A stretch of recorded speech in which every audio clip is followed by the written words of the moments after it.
What's going on, folks? I just exited this Apple trade right here.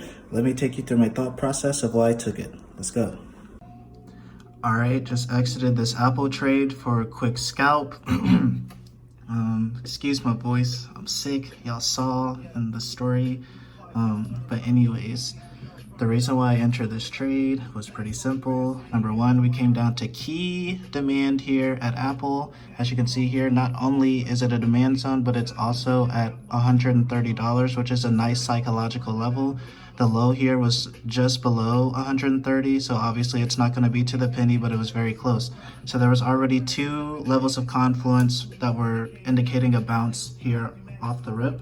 And on top of this, we had the indices both at demand, specifically with NQ, right? We broke it just a little bit, but we still respected it here. ES was the weaker one, but they were both at demand zones. And on top of that, the volume at the time, if you were watching in real time, we were experiencing heavy selling pressure, but we still weren't moving lower. So that's an indication that somebody is absorbing all of those sell orders and that a reversal is imminent.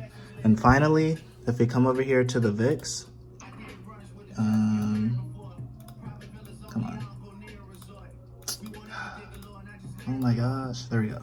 If we come over here to the VIX, it also was not burning hot either, right? We were moving up just a little bit, but the VIX wasn't screaming to the upside. We weren't testing the supply zone or anything like that.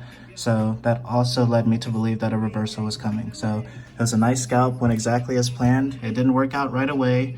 My entry was right here. So as you can see, I was a little bit negative. My stop loss actually wasn't this low.